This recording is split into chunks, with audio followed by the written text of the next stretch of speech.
Дорогие друзья, знакомить вас с весенней природой Израиля мы начнем прямо возле нашего дома. Район, где мы живем, так и называется – район ирисов. Вот они, коричневые красавцы, ирисы Иудейской пустыни. Здесь их мало, но они очень большого размера и темного цвета, и кто-то заботливо окружил эти цветы камнями. Теперь пройдем чуть дальше. Мы знаем, что там расположена очень большая клубница.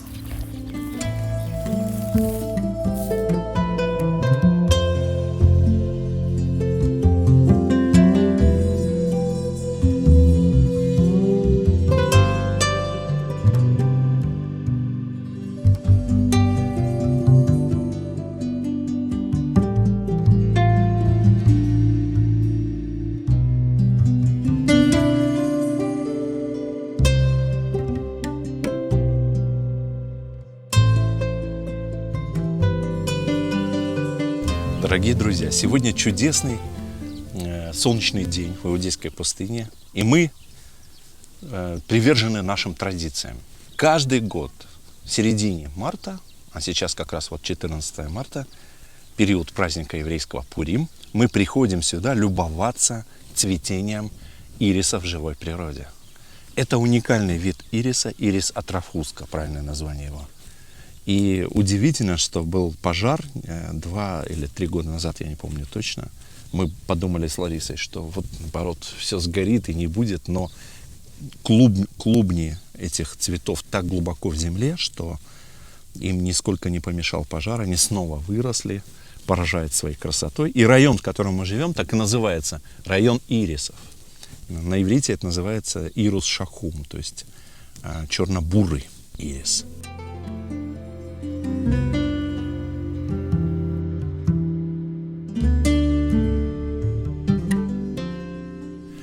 Сейчас наблюдается в Святой Земле очень интересное цветение, ежегодное.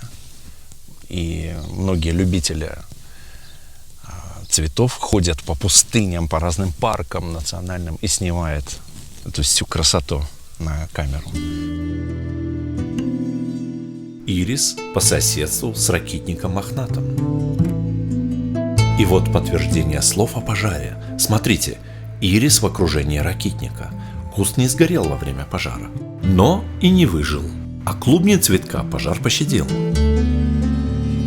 Конечно, такое цветение пустыни не может не удивлять.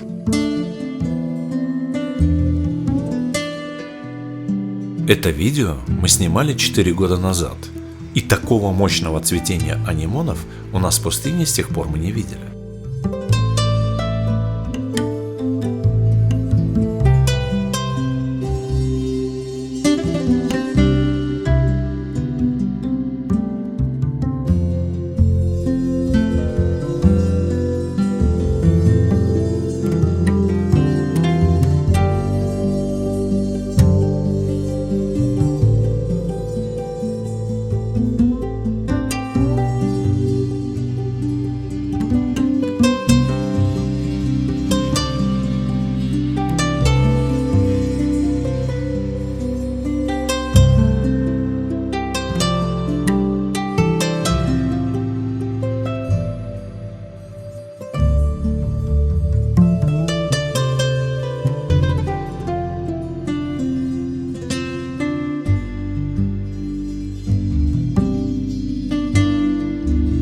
Сегодня мы вам покажем самые яркие полевые цветы Израиля, ведь сейчас самый пик цветения.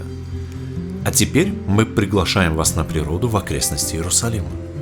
Иерусалим расположен на несколько сотен метров выше места, где цветут ирисы, и разделяет эти две топографические точки всего 24 километра. Но посмотрите, какая разница. Это часть национального парка Сатав на восточном склоне горы Эйтан.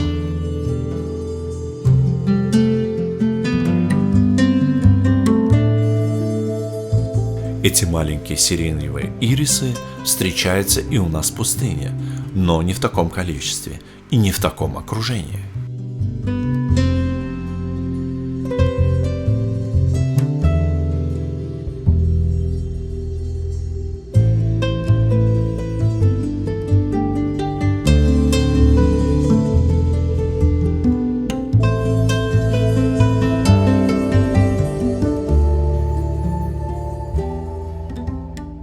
алеют анемоны.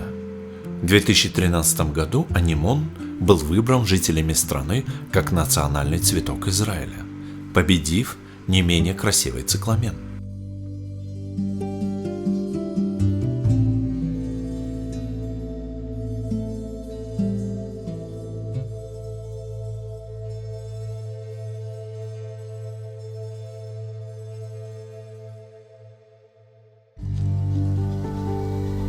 Огромные поляны цикламенов от белого до темно-розового, от красоты, которой глаз не оторвать.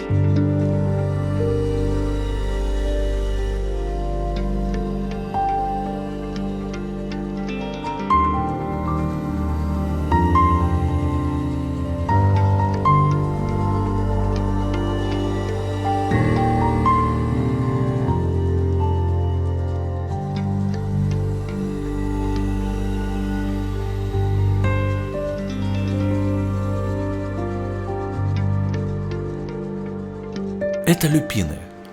Видео снято на одном из холмов Иерусалима.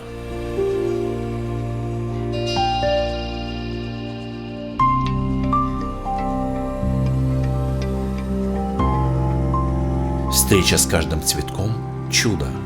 Красота, аромат, форма и оттенок ни одного из них не повторяются. Третий день творения Всевышнего. И сейчас мы видим ликование природы Святой Земли. В Священном Писании упоминается более 120 видов деревьев, кустарников и цветов. А мы уже на севере. Цветет ирис назаретский. По названию цветка понятно, что произрастает этот красавец в районе Назарета.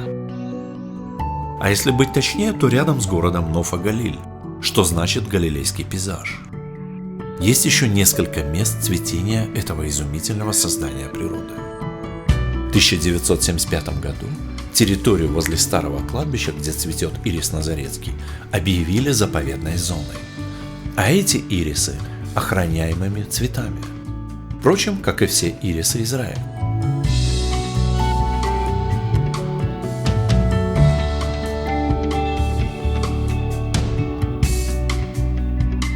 А еще этот цветок присутствует на гербе города Ноф-а-Галиль.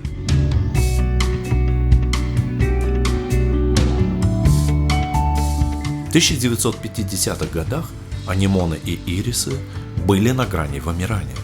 И вскоре по всей стране была запущена специальная информационная кампания среди детских садов и школ, которая разъясняла, что цветы нужно защищать и сохранять. В Израиле крайне редко можно встретить кого-нибудь с полевыми цветами в руках.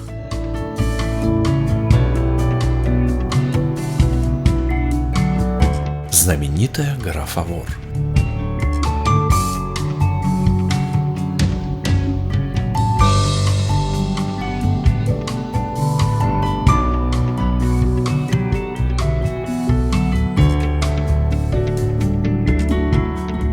И вот мы уже поднимаемся на гору Гильбоа, на встречу с ирисом с одноименным названием.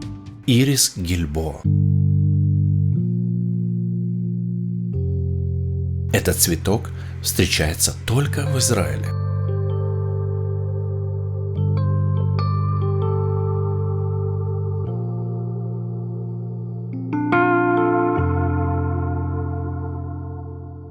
Наконец я добрался до ирисов Гильвуйских гор. Ирисы Гильвуйской горы, или еще называют их ирисы горы Гильбоа. Посмотрите, какой размер. Это шикарные цветки, которые в начале марта каждого года начинают цвести. Это эндемик. Он растет на горе Баркан, одна из гор кряжа вершины Гильбоа. И вы видите такие потрясающие экземпляры. А знаете, что интересно? Эти ирисы безжалостно выкапывали из-за их красоты. И к 60-м годам прошлого столетия осталось лишь 28 таких клубней. Добровольцы забили тревогу, вели активную работу по сохранению этого вида и даже вручную опыляли растения. И их деятельность увенчалась успехом. Сейчас на горе растут порядка 1000 клубней, а добровольческое движение по защите ириса Гильбоа переросло в государственную организацию по защите природы. Ее символом и логотипом стал цветок этого ириса.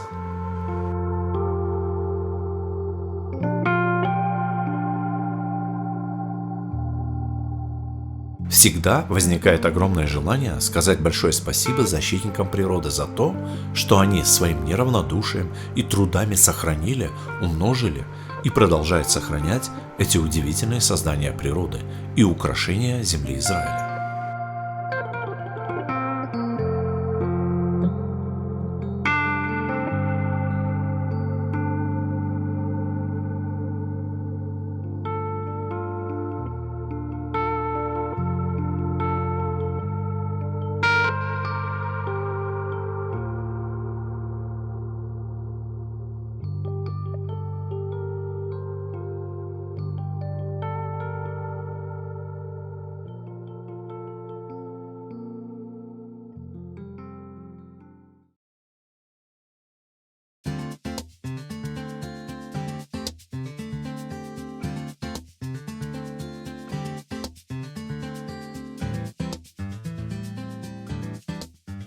Мы уже в Нетании.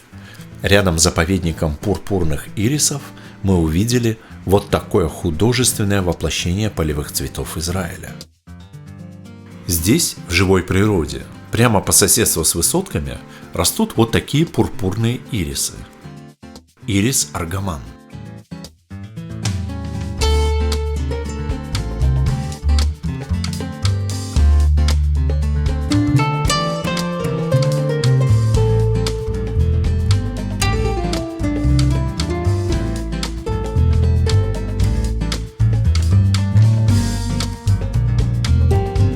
Средиземное море в районе парка ирисов очень живописно.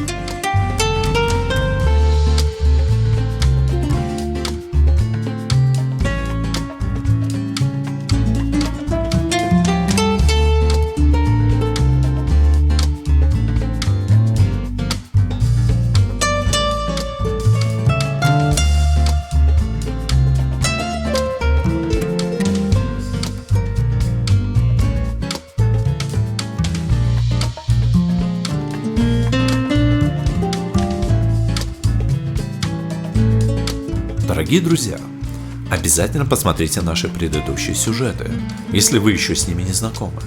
Подписывайтесь на наш канал, ставьте лайки, пишите комментарии. Кто может, становитесь спонсором нашего канала. И большой привет от нас с Ларисой из Иерусалима.